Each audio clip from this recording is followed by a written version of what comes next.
श्री कृष्णा श्री कृष्णा श्री कृष्णा श्री गुरुर्ब्रह्मा गुरुर्विष्णु गुरुर्देवो महेश्वरः गुरुः साक्षात् परं ब्रह्म तस्मै श्री गुरुवे नमः तस्मै श्री गुरुवे नमः। विचार पूर्वक जो प्रार्थना होती है उसको कहते हैं ज्ञान का अभ्यास, और दुराग्रह पूर्वक जो प्रार्थना होती है उसको कहते हैं भक्ति। भक्ति में हम जिद्दी हो जाते हैं और ज्ञान में हम अपने आप को मिटा देते हैं। इसीलिए भक्तों से बचना भगवान हमेशा चाहते हैं। तो वो क्या करते हैं, भक्तों को महात्माओं पर छू करके छोड़ देते हैं। उससे क्या होता है, उससे महात्मा लोग भक्तों से बचना इसको आध्यात्मिक साधना समझ लेते हैं। इस प्रकार से सबका भला हो जाता है। हमको कल विचार करने के लिए बताया, कोयम देहे देव इति तस्विचार्य ज्ञाता श्रोता नंदयिता जय देवा इति आलोच्य। अब ये चिंतन करना है कि यहाँ कौन है जो अनुभव कर रहा है सुख दुख के। ऐसा जब हम चिंतन करेंगे तब हमको पता चलेगा कि ये वो है कि जो सभी अनुभूतियों को प्रकाशित करता है, लेकिन किसी भी अनुभव के द्वारा प्रभावित नहीं होता। वो है ये परमात्मा। उसकी स्तुति करना माने उसके जैसे हो जाना, उसके साथ एक हो जाना। क्योंकि उपनिषद भी कहती है, यदि यह परमात्मा तत्व हमारे माध्यम से प्रकट ना होवे तो जीवन भी संभव नहीं।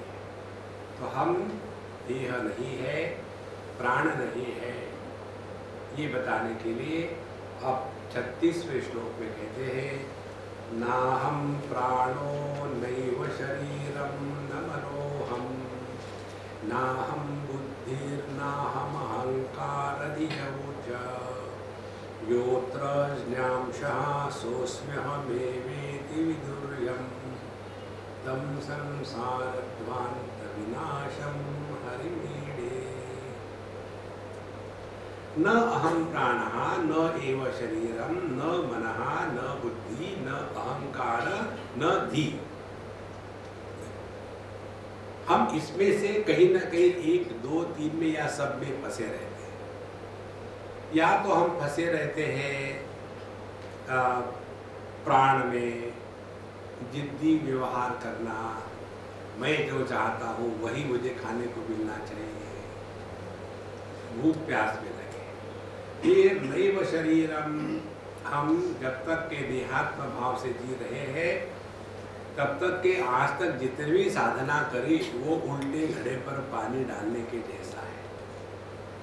देहात्म भाव की निवृत्ति यदि हो रही हो तो जगत के साथ व्यवहार में सुख दुख का निर्माण नहीं होता। न मनोहम, ना तो हम मन है। यदि हम मन के साथ तादात्म्य करते हैं तो ऐसे व्यक्ति छुई मुई हो जाते हैं।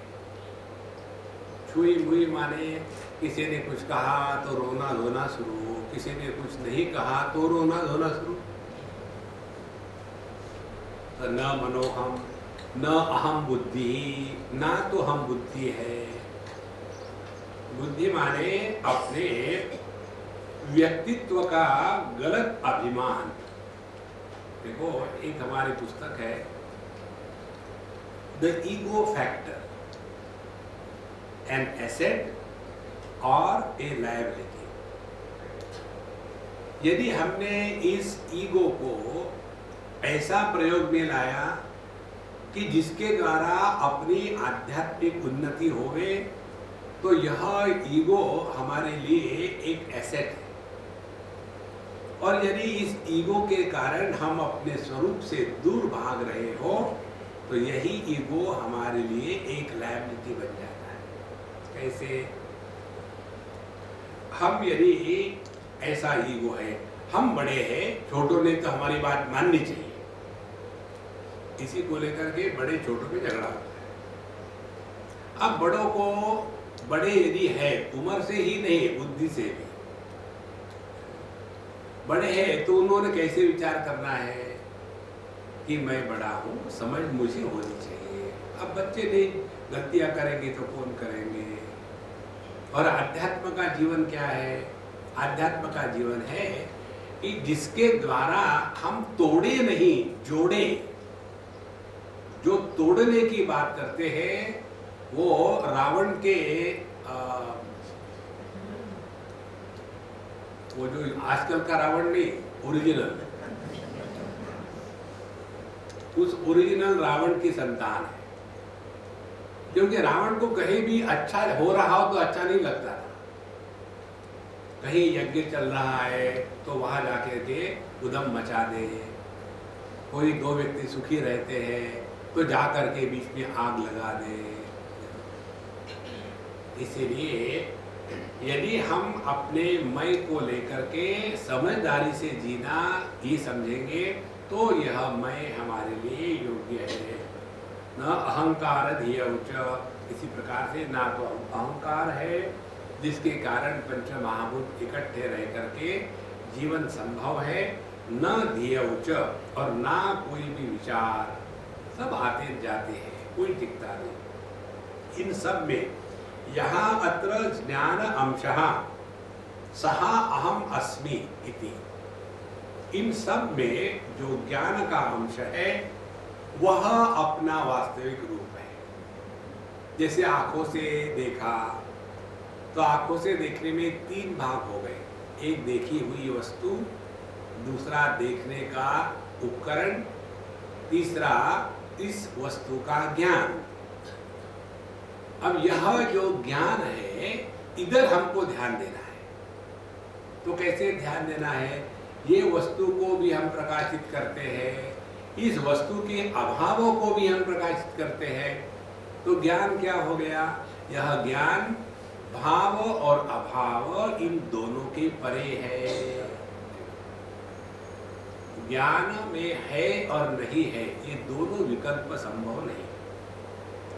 यो अत्र ज्ञानशः सः अहम अस्मीति एवं विदुः यम, इस प्रकार से जिस परमात्मा को पहचाना जाता है वही परमात्मा, उसकी पहचान, उसका ज्ञान, उसके साथ तादात्म्य, उसके साथ एक होकर के रहना, यही संसार के दुख के निवारण का एकमात्र उपाय है। हमको तो इसका मैंने भगवान की माया का आश्चर्य नहीं लगता, लगता है जीव की माया का। और जीव की भी माया का आश्चर्य नहीं लगता, लगता है सत्संगियों की माया। सत्संग करेंगे जिंदगी भर, लेकिन सत्संग भी कंफ्यूज हो जाता है। मुझे लगता है कि मैं कहीं गलत कर रहा हूं। इतना सत्संग करने के बाद भी वही राग द्वेष काम क्रोध, समझ में नहीं आना, कहाँ जाना है कहाँ नहीं जाना है, क्या करना है क्या नहीं करना है। फिर इतने दिन जो सत्संग किया तो उससे निकला क्या? देखो, इसीलिए हमारा एक सिद्धांत है, जो बुढ़ी बुढ़ी ब्रांड होते हैं महा डेंजरस होते हैं। उससे तो वो ठीक है कि जो खुल्लम खुल्ला अपना कुछ जो कुछ करना है, हाँ जी हम खाते हैं, मांस खाते हैं, हाँ जी हम पीते हैं, सिगरेट भी पीते हैं, दे आर बेटर।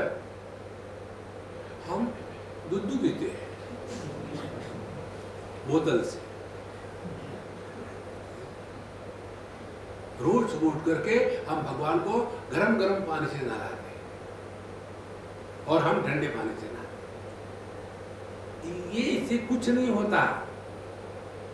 तो जब तक के स्वरूप में निष्ठा नहीं होगी तब तक के आज तक जो किया है वो सब बकवास है। तो तम संसार ध्वांत विनाशम हरिम ईने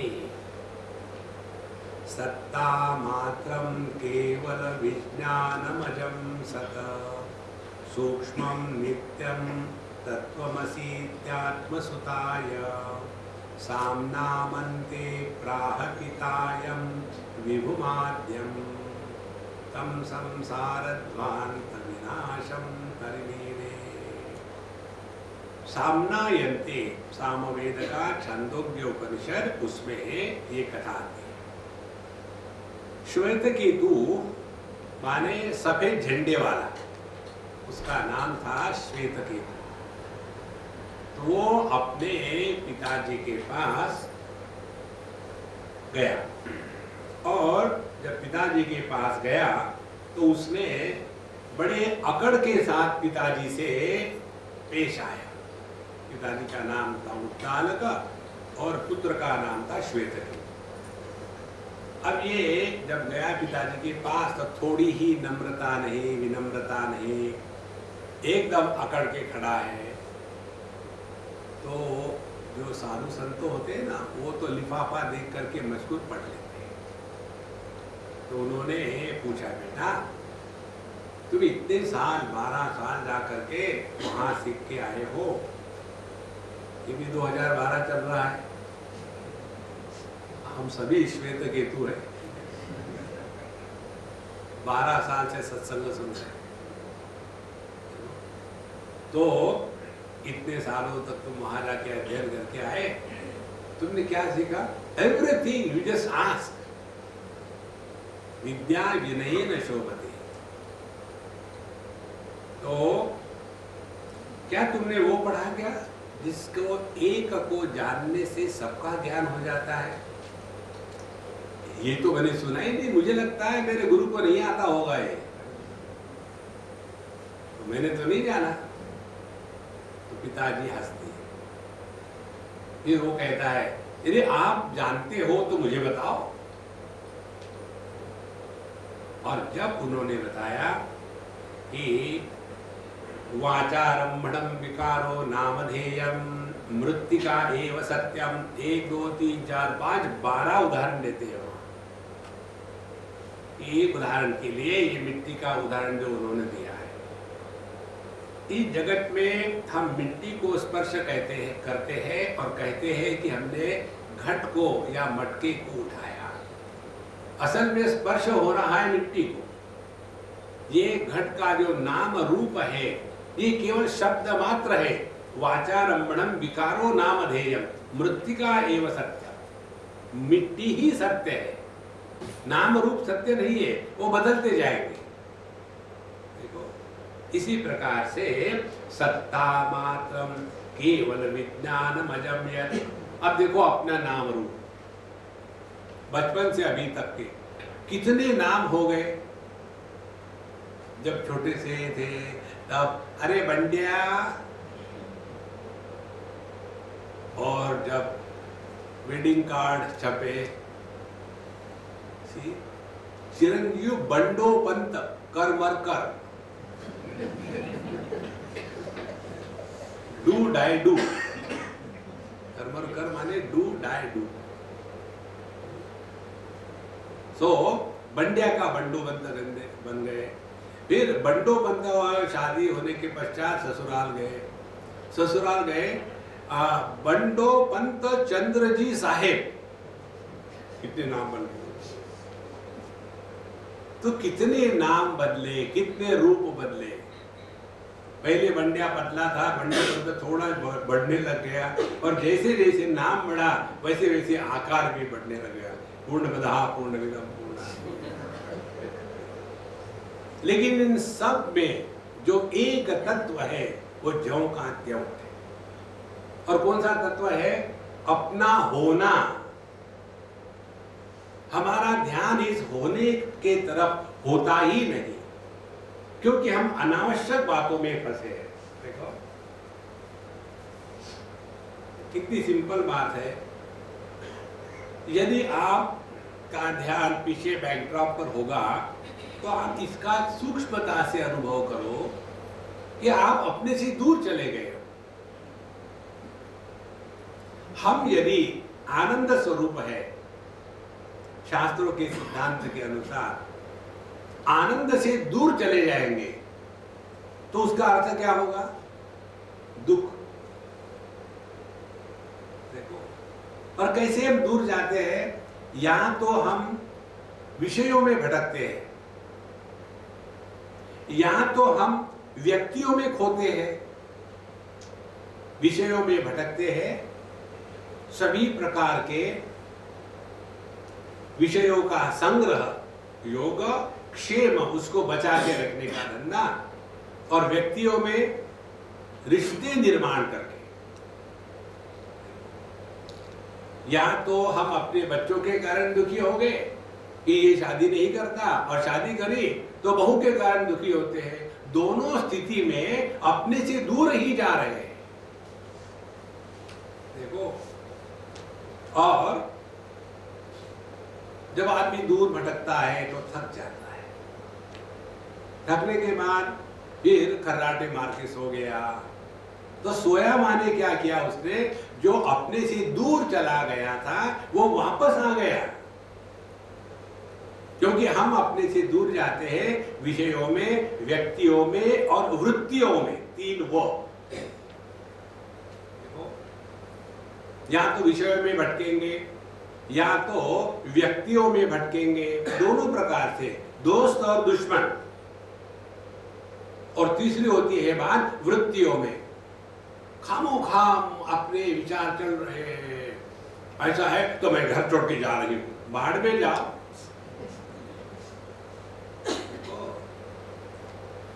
ये ऐसे जो लोग होते हैं ना, ये समझ लेना पिछले जन्म का कोई भी महापाप होगा वो आपके जीवन में आ गया है।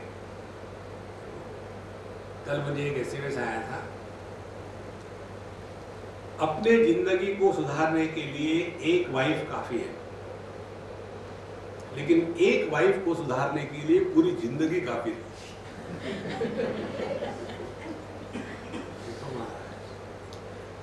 ये सत्य है। आपको केवल अपनी ही पत्नी के बारे में मालूम होगा। मेरे पास जितना डाटा है उसमें से मैंने यही निकाला है। एक हाथ होती है कि जो समझदार हो, माने वो भी उनका दोष नहीं, वाइफ और समझदार, this is too much of contradiction. महाराज, इसीलिए इन सब में से हटने के लिए जो अखंड सत्ता है वहां हमारा ध्यान रहे। वहां ध्यान रहने का तात्पर्य क्या है? जगत के वस्तु, व्यक्ति, इसको लेकर के उपरत हो जाना, जो जैसा है ठीक है। कहाँ की बात है? वॉशिंगटन की बात है। एक नेपाली फैमिली, अब उनके यहाँ जाते थे। अब उनके लड़के की शादी करनी, तो उन्होंने, लड़का बहुत अच्छा, बड़ा प्यारा, बोले बेटा यहाँ की लड़की नहीं करेंगे, हम अपने नेपाल की इंपोर्ट करेंगे। उसने कहा ठीक है, बड़ा शांत रखा। अब ये वहाँ से इंपोर्ट करके ले आए, शादी करी। और शादी करने के बाद लड़की कहती है कि मैं भाई इनके पास नहीं रहूंगी, आपकी जो माँ है ना 24 घंटे सर खाती है और मुझे थोड़ा बहुत बचा है, रहने दो उतना। तो लड़के ने कहा मम्मी को, मम्मी ऐसी स्थिति है, क्या करूं? तो बोले तुम अलग से रह लो प्रेम से। और उसने जो वाक्य कहा मुझे अभी भी हृदय को छूता है।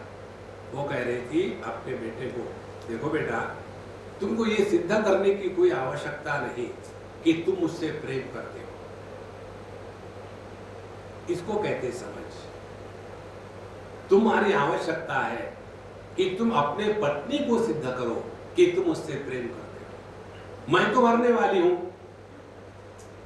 तो तुमको रहना है पत्नी के साथ, उसके साथ तुम अपना रिश्ता ठीक करो।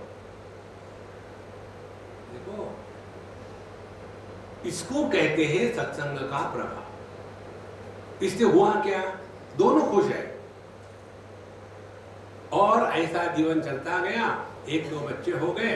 बच्चे होने के बाद ये बच्चों को छोड़ देते दादी माँ के पास बेबी सिटिंग, धीरे धीरे जितना ही पहले गड़बड़े था सब शांत हो गया। इसमें इनिशिएशन किसने लिया? देखो, क्योंकि वो नित्य सत्संग करने वाली थी। इसीलिए संतो, इस जगत से उपरत होना वस्तु व्यक्तियों से और वृत्तियों से उपरत होना, वृत्तियों से उपरत होना माने छुई मुई बन करके नहीं रहना। किसने कुछ कहा तो रोना धोना शुरू। ये जब करेंगे तब सत्ता मात्र केवल विज्ञानम अजम यत् सत्, तो जो केवल सत्ता मात्र ज्ञान स्वरूप जो सत्ता है, सूक्ष्म, अत्यंत सूक्ष्म है। सूक्ष्म का तात्पर्य जितने ज्यादा गुण होंगे उतना ज्यादा स्थूल। पृथ्वी को 5 गुण है, शब्द स्पर्श रूप रस गंध, तो स्थूल है। पानी को 4 गुण है, शब्द स्पर्श रूप रस गंध नहीं है। अग्नि को 3 ही गुण है, शब्द स्पर्श रूप रस और गंध नहीं है। यदि हमारे कहने पर विश्वास नहीं है तो अग्नि के टेस्ट लेने के लिए माचिस को जलाओ और अपने जीवा पर रखो, देखो कैसे टेस्ट है, मुझे भी बता। वायु को 2 ही गुण है, शब्द स्पर्श। आकाश को 1 ही गुण है, शब्द। मन को 1 भी गुण नहीं है। देखो मन का टेस्ट कैसा है, कैसे प्राप्त करोगे? तो जितने कम गुण है उतना सूक्ष्म। लेकिन मन में वृत्तियां बहुत है, इसीलिए मन भी स्थूल हो गया। चैतन्य में, सत्ता में ना तो वृत्तियां है, ना तो खंड है, ना तो अन्य है, ना तो कोई उपाधि है। इसीलिए सूक्ष्मम नित्यम, जो काल के परे है। देखो नित्य शब्द की परिभाषा कई बार ऐसे हम सुनते हैं, नित्य माने जो तीनों कालों में स्थित रहता है, इसके द्वारा हमने काल को सत्यत्व प्रदान किया है, ऐसी बात। नित्य माने जो काल के परे है। इस काल के परे को यदि आपको अनुभव करना है तो आप हमारा सिद्धांत जीवन में उतारो। कौन सा? Lead your life for a time pass. Living for time pass is the only way to bypass time. ना कुछ लेना है ना कुछ देना है, ना दोस्त बना ना दुश्मन बनाओ। देखो ये बहुत ही महत्व की बात है। तो सूक्ष्मम नित्यम तत्वमसि इति आत्मसुताय, इस प्रकार से अपने पुत्र को सामना मनते प्राह पिता, उद्दालक ने अपने पिता पुत्र श्वेतकेतु को यह परमात्मा तत्व बताया। यम विभुम आद्यम, इस परमात्मा को हम नमस्कार करते हैं, क्योंकि इसी के माध्यम से यह संसार का दुख मिट सकता है। मूर्ता मूर्ति पूर्वमपोह्याथ समाधौ, दृश्यम सर्वं नेति नेति विहाय, चैतन्यांशे स्वात्मनि संतं यं च विदुः, तं संसार ध्वांत विनाशं हरिमीडे। मूर्त अमूर्त, रूपमान और रूप रहित, पूर्वम अथ अपोह्य समाधौ। तो समाधि के अभ्यास में क्या करना है कि पहले हमको जो जो वस्तु इस जगत में हम ग्रहण करके बैठे हैं, जगत पूरा मूर्त और अमूर्त, जो इस जगत के सुख दुख का अनुभव कर रहा है जीव, अथ अपोह्य, अब इन दोनों को पहले अलग अलग कर कि हम कहाँ फंसे हैं। उसमें से दृश्यम सर्वम न इति च विहाय, फिर जिसको जिसको हमने अनात्म भाव से ग्रहण किया है, ये मैं नहीं, ये मैं नहीं, ऐसा हम इसका चिंतन करें। उसके बाद चैतन्यांशे स्वात्मनि संतम, और फिर वो ये जगत का जो अनुभव कर रहा है, तो अनुभव के विषय का हम चिंतन ना करें, अनुभव का चिंतन ना करें, ये अनुभव करने वाला कौन है।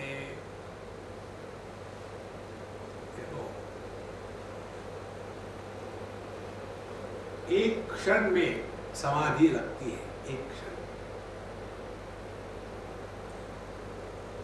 यदि आप किसी जैसे आप इस सामने के बल्ब की तरफ देखते हैं 2 मिनट के लिए, तो ये जो बल्ब का प्रकाश है, तेज पुंज, अब ये प्रकाश का गहरा प्रतिबिंब हमारे रेटिना पर, मन पर हो गया है। अब यहाँ से हम अपनी दृष्टि को हटाते हैं, हटा रहे हैं, तो भी हमको ये दिख रहा है। और जब हम आंखें बंद करते हैं तो केवल वही दिख रहा है। आंखें जब खोलते हैं तो आप सब दिख रहे हो। तो आप सबको देखने वाला मैं और ये मन के ऊपर प्रतिबिंब के रूप में यह जो प्रकाश का चिन्ह है, इन दोनों को देखने वाला, जानने वाला मैं इन दोनों से अन्य है। तो इंद्रियों के माध्यम से जो अनुभूतियां होती है वो जागृत अवस्था, और मन के संस्कारों के कारण जो अनुभूतियां होती है वो स्वप्नावस्था। तो जो इस जागृत और स्वप्न इन दोनों का प्रकाशक है, ये अपना वास्तविक स्वरूप है। इसीलिए चैतन्यांशे सात्मनि संतं यं च विदुः तं संसारध्वान्त विनाशं हरिमीडे। ये संसार के रोग को नष्ट करने की एकमात्र दवाई है, इसी की हम स्तुति करते हैं। ओतं प्रोतं यत्र च सर्वं गगनान्तं यो स्थूलानन्वादिषु सिद्धोऽक्षर संज्ञः ज्ञाता तोऽन्यो नेत्युपलभ्यो न च वेद्यः तं संसारध्वान्त विनाशं हरिमीडे। ओतं प्रोतं यत्र च सर्वं गगनान्तं, यहाँ स्थूल अण्वादिषु, जो स्थूल और सूक्ष्म इन सभी में व्याप्त है पूर्ण रूप से। यहाँ स्थूल अण्वादिषु, स्थूल और सूक्ष्म जगत में कहां तक के, गगनांत आकाश तक, सब में जो व्याप्त है। और ये कैसा है, अक्षर संज्ञा, और यह इसका कभी नाश नहीं होता। एक जिसमें व्याप्त है उसका नाश होता है। जैसे सुवर्ण आभूषणों में व्याप्त है, आभूषणों का नाश होगा, सुवर्ण का नहीं। इसी प्रकार से जो सब में व्याप्त है लेकिन जिसका कभी नाश नहीं होता, इसीलिए इसको अक्षर तत्व कहते हैं। और ज्ञाता अतः अन्य न इति उपलभ्य, और इससे अन्य कोई ज्ञाता होता ही नहीं।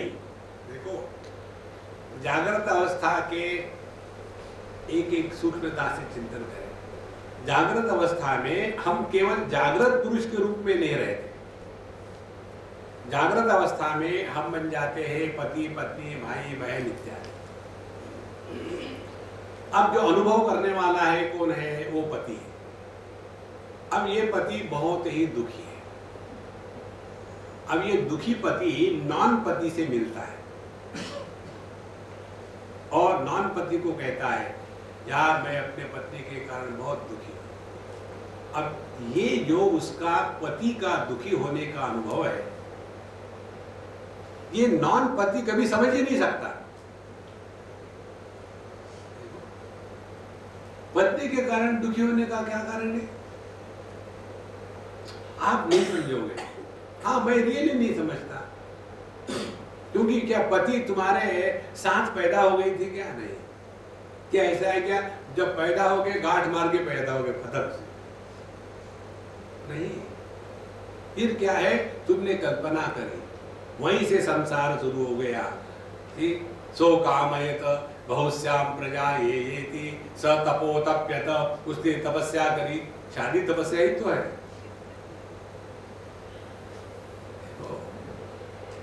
तो फिर ये पत्नी है क्या? ये केवल एक अपनी मानसिक कल्पना है। और ये कल्पना क्या है, ये मेरे लिए है, मैं उसके लिए हूं।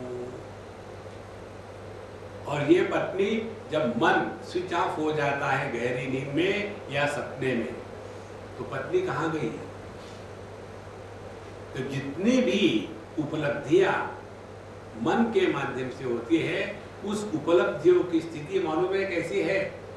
कपड़ों पर जो सलवटें होती है इस्त्री करने के पहले, उन सलवटों की क्या स्थिति है? वही स्थिति है जगत की सभी उपलब्धियों की। और जहां उस कपड़े पर गरम गरम इस्त्री घुमाई, तो जैसे गरम गरम इस्त्री घुमाई, तो सवाल यह आता है कि वो सलवटे गई कहां? कहीं नहीं गई। कारण क्या? वो थी ही नहीं। अरे यार मैंने देखी थी। हाँ देखी थी, लेकिन नहीं थी। तो जो दिखने के बाद भी नहीं होता, उसको कहते हैं मिथ्या। इसको जितना आप सूक्ष्मता से समझोगे, उतना ये मंत्र समझ में आएगा कि पत्नी का दुख क्या है, केवल पति ही जान सकता है, अन्य नहीं जान सकता। पिता का दुख क्या है, यह पिता ही जान सकता है, पुत्र नहीं जान सकता। अच्छा, जागृत पुरुष का दुख क्या है, ये स्वप्न पुरुष नहीं जान सकता, जागृत पुरुष ही जान सकता है। और स्वप्न पुरुष का दुख क्या है, जागृत पुरुष नहीं जान सकता, स्वप्न पुरुष ही जान सकता है। लेकिन जागृत, स्वप्न, सुषुप्ति, समाधि, इन सभी के ज्ञान को जो जानता है वही असली ज्ञाता है। ज्ञाता अतः अन्या न इति उपलभ्य। इस एक तत्व को छोड़ करके बाकी जितने भी जानने वाले हैं ज्ञाता, ये केवल 2 क्षण के लिए बुदबुदे के जैसे पैदा हो जाते हैं, नष्ट हो जाते हैं। देखो, जो व्यक्ति अपने अनुभूतियों से सीखता है ना, वही साधक है। जैसे एक पत्नी ने पूछा अपने पति से 5 साल की शादी के बाद कि हनी, मैं यदि मर जाऊं तो उसने कहा ऐसा मत कहना, मैं पागल हो जाऊंगा, तुम्हारे सिवा रह ही नहीं सकता। क्योंकि पहले 5 साल था, फिर दूसरे 5 साल खत्म हो गए। फिर वही प्रश्न पूछा, हनी याद है 5 साल पहले मैंने पूछा था, अब तो हमारे शादी को 10 साल हो गए, तो क्या मैं मरने के बाद, देखो तुमने फिर मरने की बात करी, मैं पागल हो जाऊंगा। नहीं, अब सुनो, बहुत हो गया। क्या सुनो? क्या दूसरी शादी करोगे? अब पति वही था, समय गया, उत्तर बदला।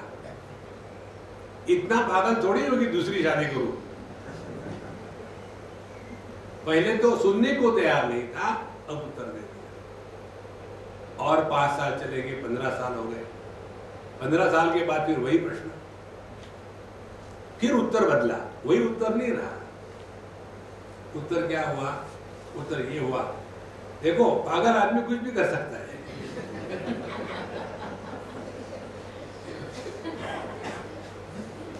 तो ये जो है ना, दुनिया में ज्यादा फंसो मत कहीं। जो पति कह रहा था कि तुम मरोगी तो मैं पागल हो जाऊंगा, जो कह रहा था कि इतना पागल नहीं होगा, और जो कह रहा था कि पागल आदमी कुछ भी कर सकता है, क्या वो एक थे तीनों? तीनों में एक तत्व था, तीनों भिन्न थे। इस एक तत्व के प्रति समर्पित होके जीना, इसको कहते हैं आध्यात्मिक साधना। इसीलिए ज्ञाता अतः अन्य न इति उपलभ्य न च वेद्य। और यह जो ज्ञाता है, ये ज्ञान का विषय नहीं बनता।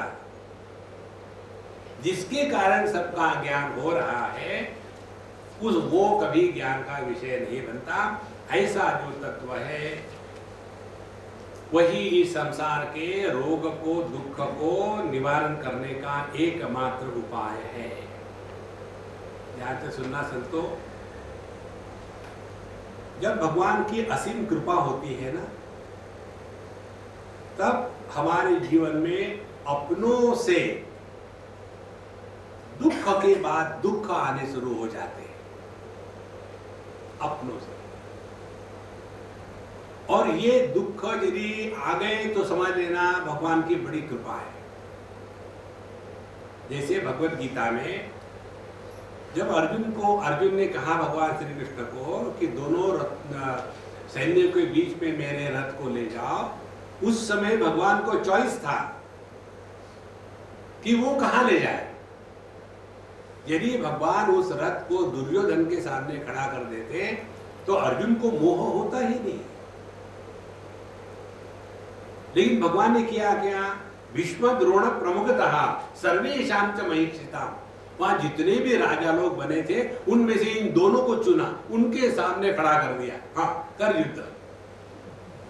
उसके द्वारा क्या हो गया? उसके मन में मोह हो गया, और जब मोह हो गया रोने धोने लग गया, और जब रोने धोने लग गया उस समय भी भगवान कृष्ण अपने मस्त थे, रोए धोए नहीं, उसको बोलने दिया।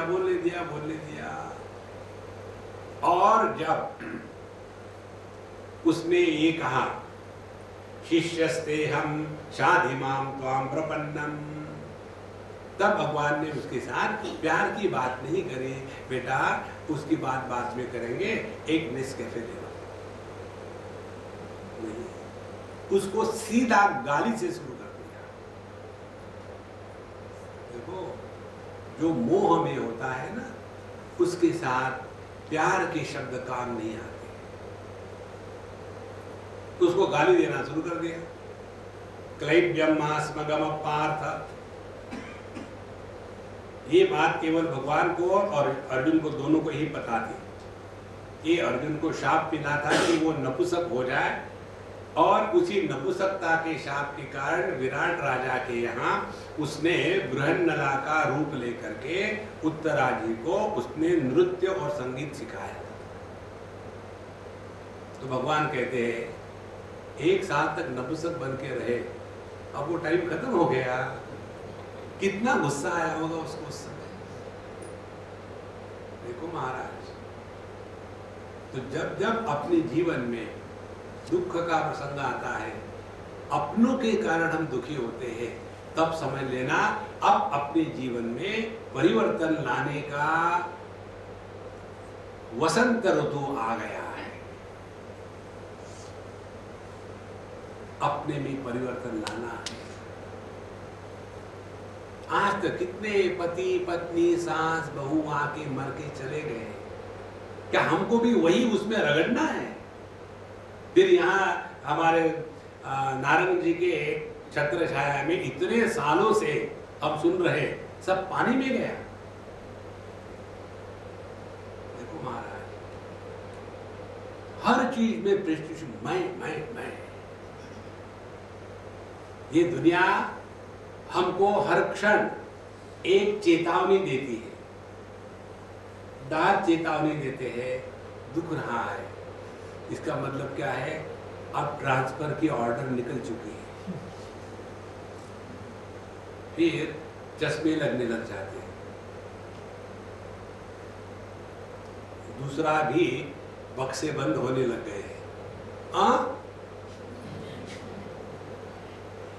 उसके भी समाप्त होने के समय आ गए। यहां से जाने की तैयारी करो महाराज। कहां जाना है? अपने घर।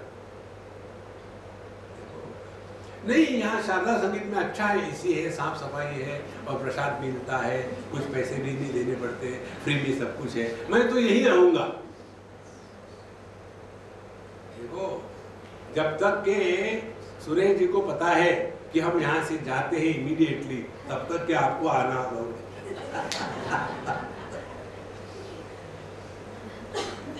देखो महाराज, दुनिया में हमेशा के लिए नहीं आए, तैयारी करो। Before somebody has to tell us, you get out. कितने जगह हमने देखा है।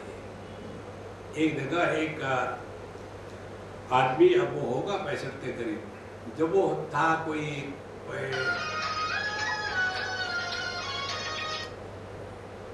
जब वो था कोई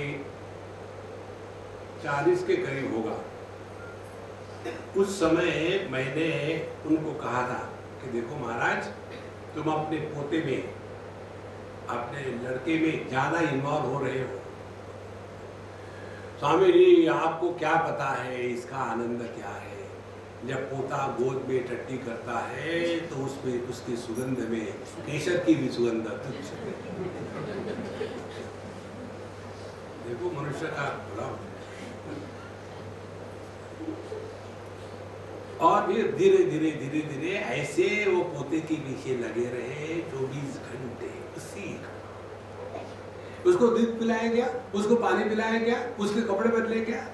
अरे उसकी माँ को करने दो ना, तुम क्यों परेशान कर रहे हो माँ को। फाइनली वो लड़की ने कह दिया अपने हस्बैंड से, या तो ये घर में रहेंगे या तो मैं रहूंगा, निश्चय करो।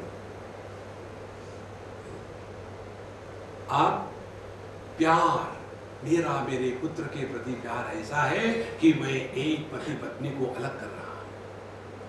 ये कोई प्यार है? देखो, जिन माँ बापों के कारण लड़का लड़की एक दूसरे से अलग होते हैं, वो माँ बाप नहीं महाराज, वो राक्षस है। असली प्रेम होता है जिसके कारण आपका पुत्र सुखी है, उसके साथ रहने दो ना। लेकिन मेरा लड़का पहले मेरे से बात करता था, आप क्यों नहीं करता? और तुम बूढ़ा हो गई हो। देखो महाराज, निकल जाओ इस संसार से, तब जाके जीवन में आनंद प्रकट होता है। इसीलिए 10 बार यहां बताया है कि जब तक के इस एक ज्ञाता को हम ग्रहण नहीं करेंगे, तब तक के यह संसार का चक्कर चलता रहेगा। तावत् सर्वं सत्यमिवा भाति यदेतत् यावत् सोऽस्मीत्यात्मनि योऽन्यो नहि दृष्टः दृष्टे तस्मिन् सर्वमसत्यं भवतीदं तं संसार ध्वान्त विनाशं हरिमीडे।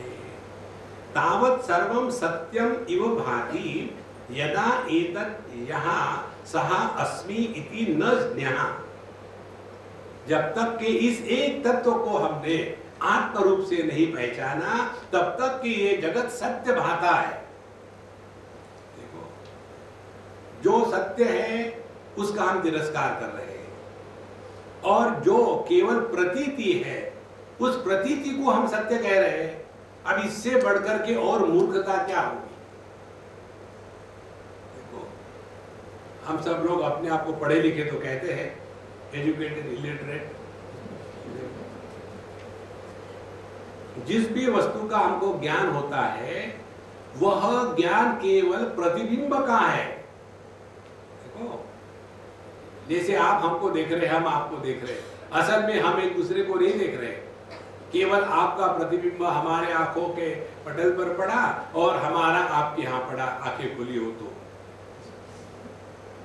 और यदि प्रतिबिंब नहीं पड़ा तो वस्तु होते हुए भी उसका दर्शन नहीं होगा।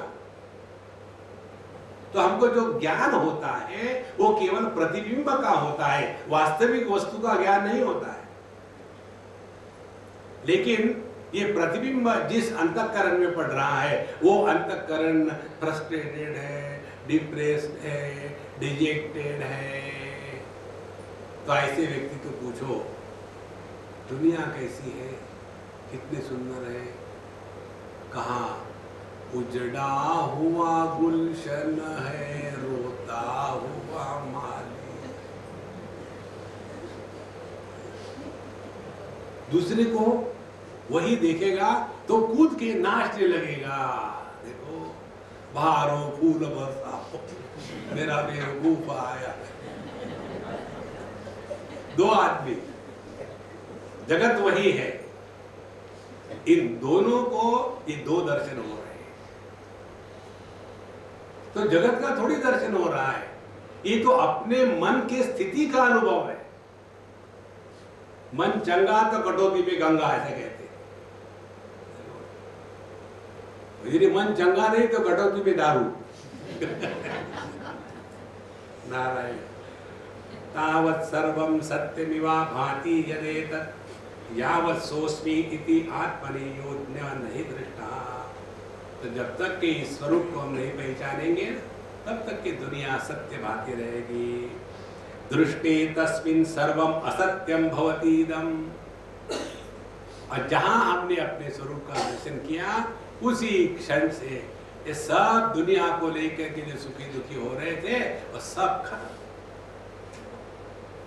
केवल विचार की आवश्यकता है। एक जगह की बात है, पति पत्नी। पति पत्नी की उम्र जब हो जाती है, पति 55-60 के बीच में और पत्नी 45 से ऊपर 60 के बीच में, 55 तक, ये समय जो होता है स्त्री पुरुष के जीवन में, इस समय इनमें काफी परिवर्तन आ जाता है। हार्मोनल बैलेंस, जब हार्मोनल बैलेंस बदल जाता है तो हार्मनी टूट जाती है और उस समय एक दूसरे को मिसअंडरस्टैंडिंग करना ये स्वाभाविक हो जाता है। ऐसे एक जगह में पति पत्नी में हुआ। तो स्वामी जी, मुझे आपसे गाइडेंस चाहिए, किस चीज का पीएचडी करनी है क्या? बोले नहीं, गाइडेंस इसलिए चाहिए कि पिछले 2 साल से हमने एक दूसरे से बात नहीं करी, केवल नाम के लिए एक शब्द नीचे है। अब मैं डाइवोर्स करना चाहती हूँ। बहुत बढ़िया, करो, बुलाओ पंडित जी को। एक ने मुझे पूछा था ये भी, स्वामी जी हिंदू धर्म में डाइवोर्स के कौन से मंत्र होते हैं?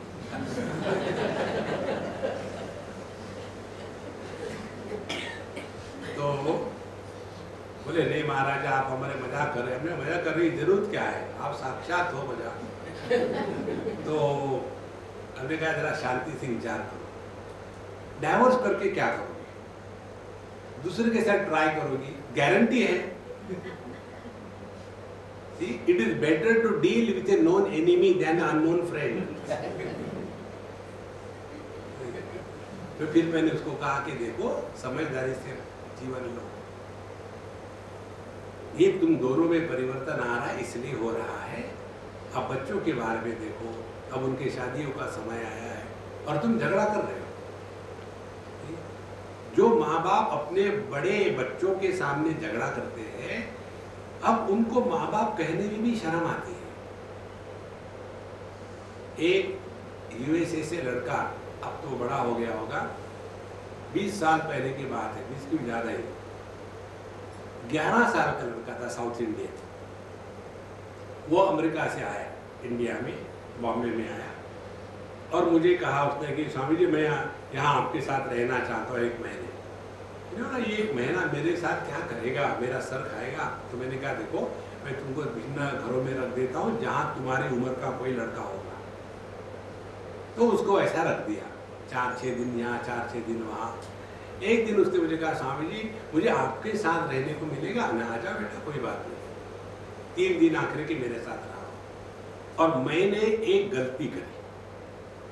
तब तक के मैंने नहीं पूछा, उस दिन पूछ लिया, मम्मी पापा कैसे हैं? They are kids. ये उसका उत्तर। बोले मैं यहाँ आने का यही कारण था कि वो हमेशा झगड़ते रहे, मैं तंग आ गया। माने वो हम भाई बहन जो है घर में, हम लोग उनको समझाते हैं। अब मुझे बताओ, ये माँ बाप होना और मातृत्व पितृत्व की मैच्योरिटी होना, इसमें मनुष्य और पशु का अंतर है। पशु भी माँ बाप होते हैं लेकिन उनमें मातृत्व पितृत्व नहीं होता। देखो संतो, जब बच्चों को ये कहना पड़ेगा कि I just don't feel like going home, वो कोई घर है। इसीलिए संतो, जब तक के हम अपने स्वरूप में निष्ठा नहीं पाएंगे तब तक के ये संसार चलता ही रहेगा। इसमें से अपने आप को हटाओ दृष्टे तस्मिन् सर्वम असत्यम भवति इदम्। किसी को तोड़ो मत बाबा, बनाए रखो। तोड़ना बहुत आसान है। देखो, एक बड़ी बिल्डिंग को खड़ा करने के लिए कितना पैसा, कितनी मेहनत, कितना समय लगता है, और एक बम से उड़ा दो, एक क्षण में नष्ट हो जाता है। देखो, हमको संसार निर्माण करना है, तोड़ना नहीं। रागामुक्तं लोहयुतं हेम यथाग्नौ योगाष्टांगैरुज्ज्वलित ज्ञानमयाग्नौ दग्ध्वात्मानं यं परिशिष्टं यं च विदुः तं संसारध्वान्तविनाशं हरिमीडे। रागामुक्तं लोहयुतं हेम यथा अग्नौ। सुवर्ण में अनेक प्रकार के जो अशुद्धियां होती है, भिन्न भिन्न धातुओं की, उनको अलग करने के लिए उसको अग्नि में तपाते हैं, और अग्नि में तपा करके बाकी की जितनी अशुद्धियां हैं उसको जला करके अब ये जो सुवर्ण है ये शुद्ध हो जाता है। इसी प्रकार से अष्टांग योग की अग्नि में, अष्टांग योग के साथ जब हम रहेंगे तो ज्ञान की अग्नि प्रज्वलित होगी। तो अष्टांग उज्ज्वलित ज्ञानमयाग्नौ। तो अष्टांग का क्या तात्पर्य हो गया? अपना जीवन ऐसा रहे कि अपने अंतःकरण पर जगत के साथ व्यवहार करते समय एक भी खरोच न आवे। देखो, हमने 8 अंगों का एक लाइन में आपको बताया। अंतःकरण दर्पण तुल्य, विश्वम दर्पण तुल्य नगरी दुष्यंत अंतर्गतम।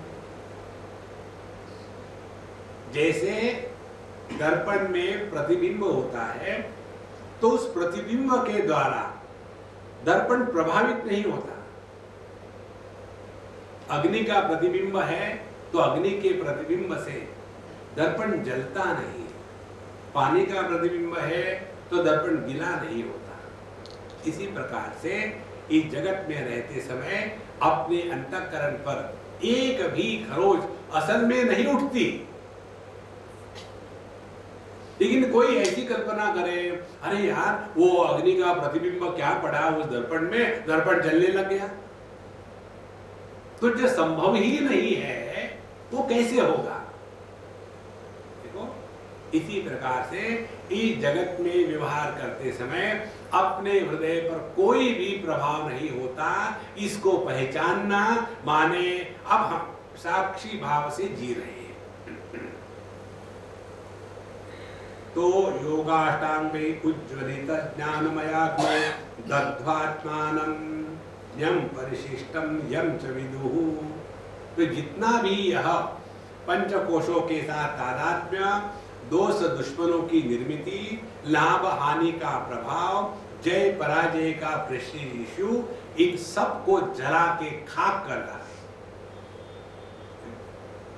तब जाकर के जो सिस्टम जो बचा रहता है वह शुद्ध ज्ञान अपना स्वरूप है। और जिसको जान करके, जिसको देख करके, जिसके अनुभव में रह करके यह जो संसार की अग्नि है हमको नहीं जलाएगी।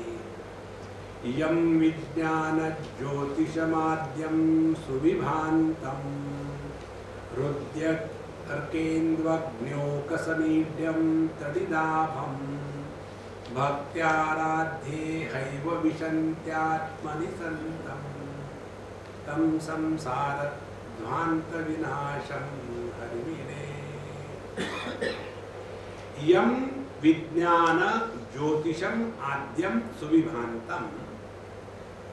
हृदय, जिसको अपने हृदय में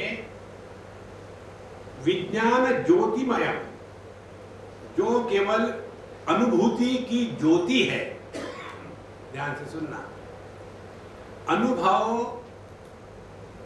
माने अपने अखंडता का भान। मैं पति हूं, मैं बाप हूं, मैं भाई हूं, यह खंडित ज्ञान है।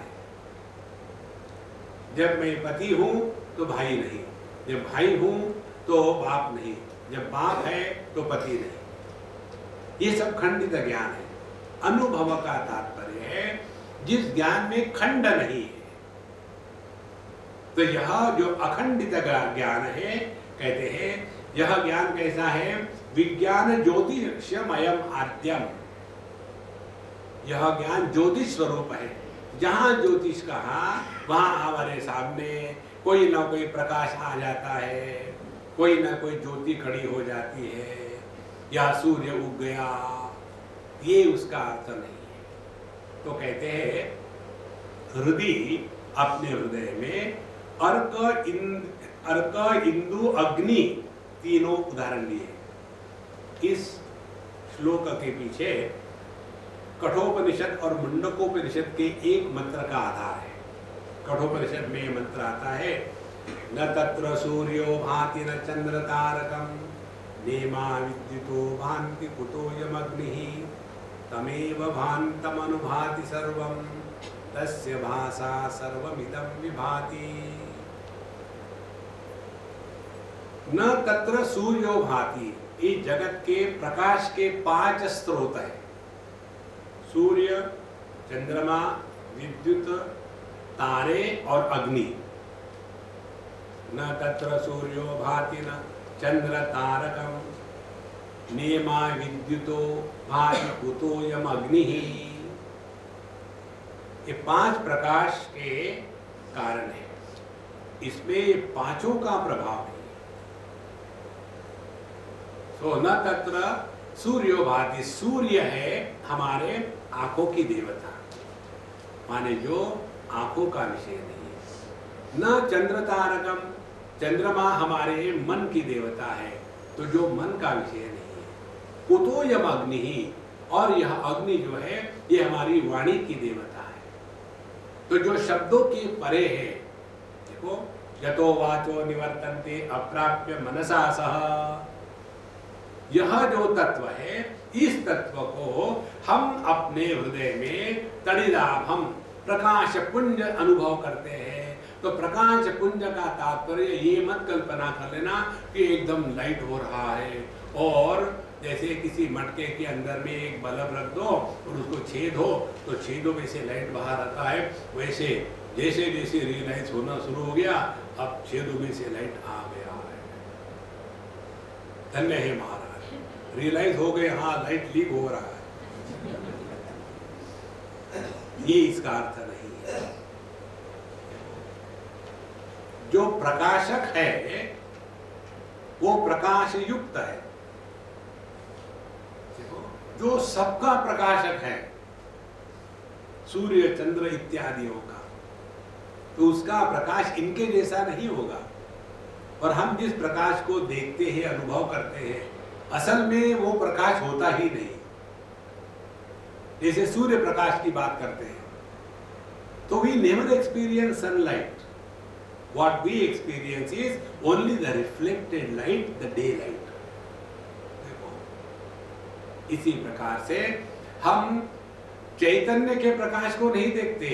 चैतन्य का प्रकाश देह में जब मन के रूप में होता है, तो ये मन जो है चैतन्य का रिफ्लेक्शन है, ओरिजिनल नहीं है। देखो, इस प्रकार से हृदय में जिसको देखा जाता है, और भक्त्या आराधित इह एव विशन्ति आत्मनिसंतम, और इस तत्व की भक्ति के द्वारा आराधना करी जाती है। ध्यान से सुनना, भक्ति का तात्पर्य क्या है? एक बार एक अम्मा मेरे पास आई और एक हमारी पुस्तक थी, कोई शायद गाइडेड मेडिटेशन थी, वो पुस्तक लेके आई और स्वामी जी साइन दे दी। ये स्वामी जी, मैंने उनको झाड़ दिया। मैंने क्यों? उन्होंने आपके पुस्तक को देख करके कुछ कहा, मुझे नहीं वो जचा। मैंने उनको सीधी उल्टी कड़वी सुना दी और फू फू कर रही थी, इतने गुस्से। तो मैंने कहा कि अम्मा, मुझे जरा बाथरूम जाना है, excuse me, I will not be able to take your pressure. और मुझे टाइम पास करना था, मैं चला गया बाथरूम। यद गत्वा न निवर्तन्ते तद्धाम परमं धाम। वही एक स्थान ऐसा है जहाँ मैं अकेला जा सकता हूँ। तो वहाँ जाने के पश्चात वहाँ बैठी नीलाम्बा, you'll excuse me, I have to get ready for my lecture, you talk to me later, okay? और फिर एक 15 दिन के बाद उनके यहाँ गया मैं चाय पानी पीने के लिए। बोलो क्या है, उस दिन तुम बोल रहे थे कुछ। कामी जी उन्होंने ऐसा कहा, मुझे बड़ा गुस्सा आया। मैंने उनको खट में सुना। हमने कहा इस पर हम चिंतन करेंगे। उन्होंने, तुमने मेरे बारे में कुछ सुनने के बाद गुस्सा आया, कारण क्या है? कारण क्या है? मैं बताऊं? मुझे बताओ। तुम मेरे से प्रेम करती हो ना? बोले ये क्या बोलने की बात है? हमने कहा आर्गुमेंट मत करो, करती हो या नहीं? बोले हाँ करती हो। अब तुम मेरे से यदि प्रेम करती हो तो तुम्हारे हृदय में क्या है? प्रेम है ना? तो तुम्हारे हृदय में यदि प्रेम है तो आपके हृदय में अन्य के प्रति घृणा कहां से आई? तो आपके हृदय में हमारे प्रति प्रेम नहीं है। जब मैंने ऐसा कहा तो गंगा यमुना सरस्वती, स्वामी जी आपसे ये उम्मीद नहीं थी। देखो तुम्हारे मन में मेरे प्रति प्रेम नहीं है। फिर क्या है? आसक्ति। जो आसक्ति है वो जा सकती है, टिकती नहीं। यदि हमारे हृदय में प्रेम प्रकट हो गया, जैसे मां का प्रेम अपने बच्चे के प्रति होता है, यदि वो प्रेम है तो बहू के प्रति घृणा नहीं होगी। देखो जिस बहू के कारण आपका बेटा सुखी है उसके प्रति आपके मन में घृणा कैसे आ सकती है? जो आपके पुत्र के सुख का कारण है उसके प्रति आपके मन में घृणा आई तो आपके मन में आपके पुत्र के प्रति प्रेम नहीं था, आसक्ति थी। और आसक्ति में अपनी पूजा होती है, पूज्य की पूजा नहीं होती। इसलिए महाराज सत्संग का प्रभाव यदि अपनी समझदारी को बढ़ाने में नहीं हुआ तो जैसे मैकेनिकली जीवन होता है, जीवन का रस खत्म हो जाता है। एक बार गोवा में हम एक फैक्ट्री में गए, वहां ये जो लोहे की फाइल्स बनती है ना वो बनती थी। रोज कम से कम एक कंटेनर भर के फाइल्स बनती थी, ह्यूज प्रोडक्शन। उनकी जो मशीनें थी, लेथ मशीनें, कम से कम 1000-1500 मशीनें, और सब जगह में हर एक मशीन से एक एक आदमी काम कर रहा है, वो मुझे घुमा रहे थे। तो मैंने पूछा कि मैं किसी से बात कर सकता हूँ क्या? हाँ बात करिए आप। तो एक लेबर से मैंने बात शुरू कर दी। हमने कहा भाई मैं तुमसे बात करूँगा, तुम्हारे काम में तो व्यस्त नहीं है? बोले नहीं नहीं ये तो हमेशा ही करते हैं। हाँ बोलो। मेरे से बात भी कर रहा था, वो काम भी कर रहा था। तो मैंने उसको पूछा कि तुम ये काम कितने साल से कर रहे हो? बोले 30 साल हो गए। मैंने ना तुमको इस पे करने में आनंद आता है? कि काहे का आनंद है? ये मैकेनिकल है या रोबो के जैसा है। फिर क्यों कर रहे हो? बोले फिर खाना क्या खाएंगे? आपके जैसे थोड़ी बिना कुछ के मिल जाता है, हमको तो मेहनत करनी पड़ती है। अब देखो उस दिन हमने एक सिद्धांत सीख लिया, जब जब हमारे जीवन में हम मैकेनिकल हो जाते हैं जीवन का रस खत्म हो जाता है। जीवन में मैकेनिकली आदमी तब बनता है जब प्रकृति प्रधान होता है, और जब चैतन्य प्रधान होता है तो जीवन मैकेनिकल नहीं होता। देखो आप लोग अपने घर में अपने लोगों के लिए खाना बनाते हो मैकेनिकली, और वही खाना हमारे लिए जब बन के आता है तो उसमें टेस्ट आती है, क्योंकि वो मैकेनिकली नहीं बनता। हम जिससे प्रेम करते हैं उसके प्रति जब हम करते हैं तो वहां प्रकृति नहीं परमात्मा प्रकट होता है, और परमात्मा का प्राकट्य केवल आनंद स्वरूप है, दुख का स्वरूप नहीं है। संतो, ये है अध्यात्म की बात है। इसीलिए भक्त्या आराध्य इह एव विशन्ति आत्मनि संतम। अपने ही हृदय में उस भगवान को प्रकट होने दो बाबा, प्रकट होने दो। जिसके हृदय में प्रभु प्रकट होते हैं ना, सर्वाणि भूतानि न संवांछन्ति, केनोपनिषद की श्रुति कहती है, सभी उसको चाहने लग जाते हैं। सब उसके उपस्थिति मात्र से, जो हम सुनते हैं ना साधु संतों के चरित्र कि जैसे चैतन्य महाप्रभु जब निकले बंगाल से वृंदावन की तरफ, उन दिनों में तो जंगल ही जंगल थे, तो जंगलों में पशु पक्षी उनके साथ हो लिए, क्योंकि हृदय में परमात्मा प्रकट हो गए। और भगवान का प्राकट्य हृदय में केवल एक ही प्रकार से होता है, क्योंकि भगवान एक ही प्रकार के हैं, और वो है एकदम आनंदमय, बाकी कुछ नहीं। और जो व्यक्ति खुश होता है, आनंदित रहता है, he cannot be destructive। जो दुखी है, he cannot be constructive। जो दुखी है, तेरा तो सत्यानाश हो जाए, दांत चबा चबा करके। तो यदि हृदय में भगवान की भक्ति प्रकट हो गई, केवल वृंदावन में जाकर के राधे राधे राधे राधे, कुछ नहीं होगा उससे। भक्ति प्रकट होनी चाहिए। पायात् भक्तं स्वात्मनि संतं पुरुषं यो भक्त्या स्तौत्यांगिरसं विष्णुरिमं माम् इत्यात्मानं स्वात्मनि संहृत्य सदैकः तं संसार ध्वान्त विनाशं हरिमीडे। पायात् भक्तं स्वात्मनि संतं पुरुषं यो, जो अपने भक्तों को हृदय में अंदर से ही जो अपनी रक्षा करता है। आत्मैव आत्मनो बंधु आत्मैव रिपुरात्मना। हमारी रक्षा करने वाले बाहर का कोई नहीं होता, अपने हृदय में बैठे हुए भगवान ही रक्षा करते हैं। जो कहते हैं 9वें अध्याय में योगक्षेमं वहाम्यहम्। इसका योगक्षेम भगवान वहन करेंगे। अनन्या चिंतयन्तो माम ये जना पर्युपासते तेषां नित्याभियुक्तानां, 3 बार। अनन्या चिंतयन्तो माम, जिनके चिंतन में अन्य के भाव का अभाव है, जिसको हमने अन्य के रूप में स्वीकार किया, उसके प्रति काम क्रोध लोभ घृणा भय अपने आप आ जाएगा।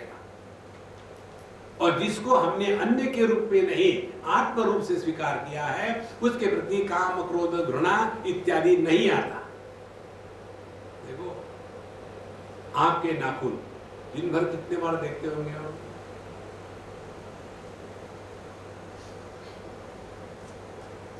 और वही नाखून टूट के गिर गया नीचे, तो उठा करके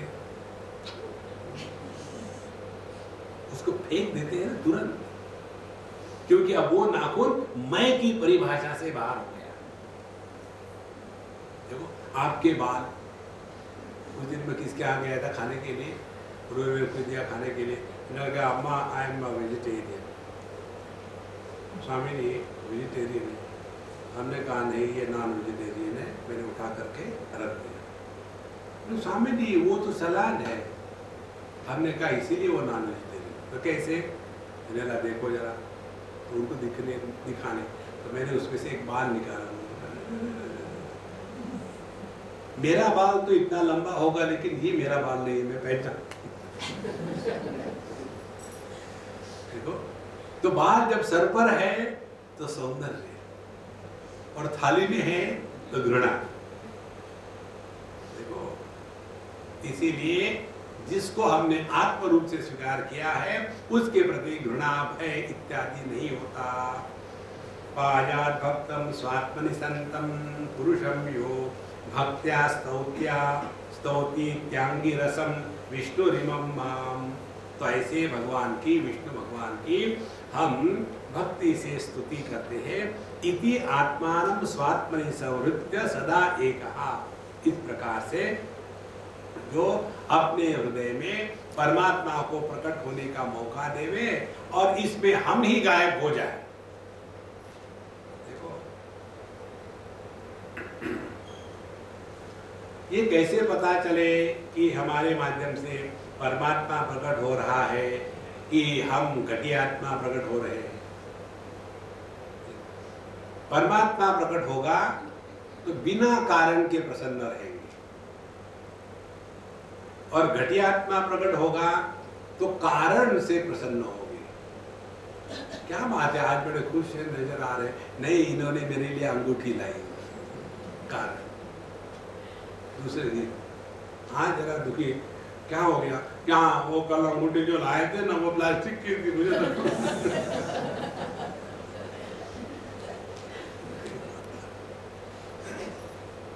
तो जो बिना कारण का आनंद है वो ब्रह्मानंद है। न जायते म्रियते वा विपश्चित् नायं भूत्वा अभिविता वा न भूयः अजो नित्य शाश्वतोऽयं पुराणः। यह जो आनंद है यह निर्माण किया नहीं है, ये है ही। इसीलिए इस परमात्मा को आत्म रूप से पहचानना है। इत्यात्मानं स्वात्मनि संहृत्य सदा एकः। और जो एक है ये अनेक नहीं है। सबको छोड़ करके अपने स्वरूप में बैठ जाओ महाराज। आखिर में कहते हैं इत्थं स्तोत्रम भक्तजनेभ्यं भवभीति ध्वान्तार्काभं भगवत्पादीयमिदं यः विष्णुर्लोकं पठति शृणोति व्रजति यो ज्ञानं ज्ञेयं स्वात्मनि चाप्नोति मनुष्यः। इत्थं स्तोत्रम, इस प्रकार से यह हरिम ईडे स्तोत्र भक्त जनेभ्यम भवति इति। यह भगवान के जो भक्त है उनके लिए यह उपासना करने के लिए, उपयोग में लाने के लिए योग्य है। इस स्तोत्र की यदि हम नित्य निरंतर पाठ करें, चिंतन करें तो क्या होगा, ध्वांतार्काभम, जैसे यह अंधकार को नाश करने के लिए सूर्य की किरण होती है, इसी प्रकार से यह संसार रूपी अंधकार को नाश करने के लिए यह हरिमीडे स्तोत्र सूर्य के समान है। और भगवत पादीयम इदम यहाँ, और इस स्तोत्र का निर्माण भगवान शंकराचार्य ने जो किया है, तो जो इसका केवल पाठ करते हैं, उस पर चिंतन नहीं करते, उससे क्या होगा, जब तक के पाठ चल रहा है तब तक घर में शांति रहेगी। जैसे पाठ खत्म हो गया फिर तू मैं तू शुरू होगा। तो क्या करना चाहिए, सुबह उठ करके 108 बार पाठ। उससे क्या होगा, जब तक के सभी लोग अपने ऑफिस में काम में निकल गए तब तक उनको शांति मिलेगी। और जब फिर आप अकेले घर में हो फिर तोड़ फोड़ शुरू कर देना। शाम को जैसे लोग घर में आ गए फिर अपना शुरू कर दिया, तो से विष्णु अनादिम शुरू कर। भगवान की भक्ति बिना समझ के की, माने अपने को जीव मान करके करी तो हम चले जाएंगे वैकुंठ में।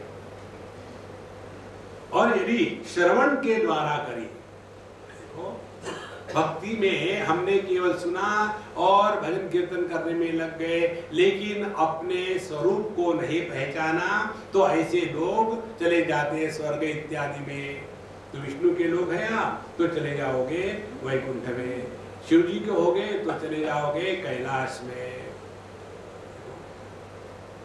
उसके पश्चात यदि ज्ञानम ज्ञेयम स्वात्मनि, यदि हमने अपने स्वरूप में इस तत्व को समझाया है, अपनाया है, तो आपनोति मनुष्य अपने स्वरूप में निष्ठावान होकर के यही इसी क्षण इसी जगत में इस द्वैत के संसार से मुक्त हो जाता है।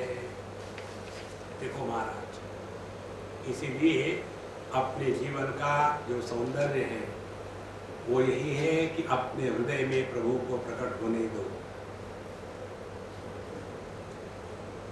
बाकी सब व्यर्थ है। हमारी सास ने ऐसा किया तो हम ऐसा करेंगे नहीं, किसी की बुराई से हमको सुधरना है। एक लड़का मुझे ड्राइव कर रहा था तो मैंने उसको पूछा, भाई तुम कौन सी सिगरेट पीते हो?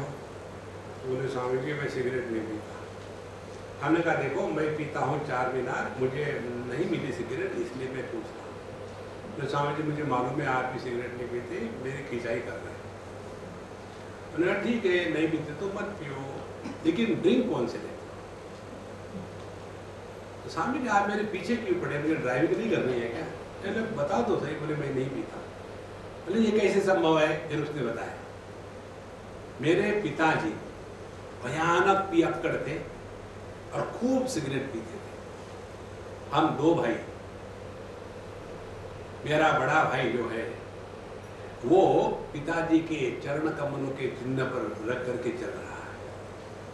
खूब पीता है, सिगरेट पीता है, बीवी को मारता है, उसका घर नरक है। और मैंने बचपन से देखा कि मेरे पिताजी स्मोक करते हैं, ड्रिंक करते हैं, मम्मी को मारते हैं। उसी समय से मैंने निर्णय ले लिया जीवन में कि अपने जीवन में कुछ भी हो जाए अपने घर को मैं नरक कभी नहीं बनाऊंगा। घटना वही है, दोनों एक ही माँ बाप के बच्चे। तो जीवन में हमारे क्या आता है वो महत्व का नहीं है, जो भी आता है उसके साथ हम कैसे पेश होते हैं ये महत्व का है। तब जाकर के हम भगवान की भक्ति कर रहे हैं, अपने मन के गुस्से को थूक दें, तब जाकर के हृदय में प्रभु प्रकट होता है।